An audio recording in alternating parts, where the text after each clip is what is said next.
असलामुअलैकुम। सियाणे कहते हैं भी अनाड़ी कलंदर ते बांदरां ते सख्ती। साडे मुल्क दे हालात खराब होए, इत्थे धीआं पुत्तर पढ़ लिख के डिग्रियां हत्थ च, इत्थे कारोबार कोई नहीं, नौकरी कोई नहीं। नौकरी नवीं तक ही इत्थे पुराणियां नूं कड्ढी जांदे, हालात इन्ने खराब होए।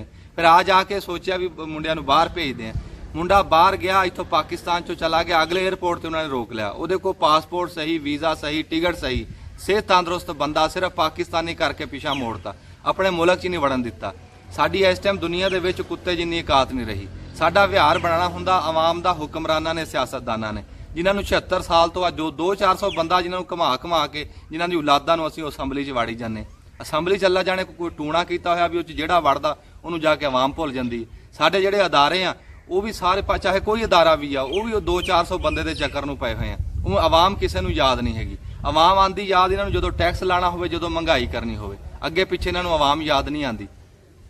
ਜਿਹੜਾ ਦਰਿਆ ਸਤਲੁਜ ਤੇ ਸੈਲਾਬ ਆਇਆ 76 ਸਾਲ ਤੋਂ, ਉਹ ਜਿਹੜੇ ਪਿੰਡ ਡੁੱਬੇ ਆ ਉਹ ਟੈਕਸ ਨਹੀਂ ਦੇ ਰਹੇ, ਉਹ ਸਾਰੇ ਟੈਕਸ ਦੇ ਰਹੇ ਆ। ਉਹਦਾ ਕੋਈ ਬੰਦਾ ਨੇ ਗੇੜਾ ਨਹੀਂ ਮਾਰਿਆ। ਆ ਜੜਾ ਵਾਲੇ ਦੇ ਵਿੱਚ ਵਾਕਿਆ ਹੋਇਆ, ਉੱਥੇ ਜੱਜ ਕੀ ਤੇ ਉੱਥੇ ਅਫਸਰ, ਸਾਰੇ ਅਫਸਰ, ਵਜ਼ੀਰ ਮਸ਼ੀਰ ਸਾਰੇ ਹੋ ਕੇ ਗਏ। ਚੰਗੀ ਗੱਲ, ਅਕਲੀਅਤ ਨਾਲ ਜ਼ਿਆਦਤੀ ਨਹੀਂ ਹੋਣੀ ਚਾਹੀਦੀ। ਉਹ ਸਾਡੇ ਭੈਣ ਭਰਾ ਪਾਕਿਸਤਾਨੀ ਆ, ਚਾਹੇ ਜਿਹੜੇ ਮਜ਼ਹਬ 'ਚ ਵੀ ਆ, ਪਰ ਜਿਹੜਾ ਅਕਸਰੀਅਤ ਨਾ ਹੋਵੇ ਉੱਥੇ ਵੀ ਪਹੁੰਚਿਆ ਕਰੋ।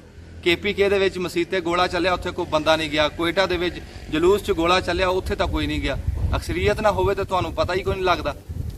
ਫਿਰ ਇੱਥੇ ਜਿਹੜਾ ਕੋਈ ਬਜਟ ਬਣਾਉਂਦੇ ਆ, ਉਹ ਬਜਟ ਵੀ ਇਸਲਾਮਾਬਾਦ 'ਚ ਘੁੰਮਦਾ, ਉਹ 200-400 ਬੰਦੇ 'ਚ ਘੁੰਮਦਾ, ਆਵਾਮ ਤੱਕ ਅੱਜ ਤੱਕ ਨਹੀਂ ਪਹੁੰਚਿਆ।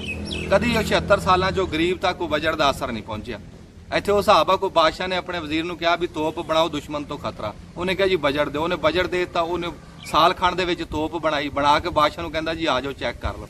ਉਹ ਤੋਪ 'ਚ ਗੋਲਾ ਪਾ ਕੇ ਚਲਾਇਆ, ਉੱਥੇ ਹੀ ਚੱਲ ਗਿਆ, ਧੂਆਂ ਹੀ ਧੂਆਂ ਤੇ ਹਨੇਰ ਗੁਬਾਰ ਹੋ ਗਿਆ। ਉਹ ਬਾਦਸ਼ਾਹ ਨੇ ਧੂਏ 'ਚ ਵਜ਼ੀਰ ਨੂੰ ਲੱਭਿਆ, ਉਹਨੂੰ ਪੁੱਛਿਆ, ਕਹਿੰਦਾ ਇਹ ਕੀ? ਉਹ ਅੱਗੋਂ ਪਚੀ ਨਹੀਂ ਹੋਇਆ। ਕਹਿੰਦਾ ਬਾਦਸ਼ਾਹ ਸਲਾਮਤ, ਜਿਹਨੇ ਇੱਥੇ ਇੰਨੀ ਤਬਾਹੀ ਕੀਤੀ ਆ, ਉਹ ਗਾਂ ਦੁਸ਼ਮਣ ਦਾ ਕੀ ਹਾਲ ਕਰੂ।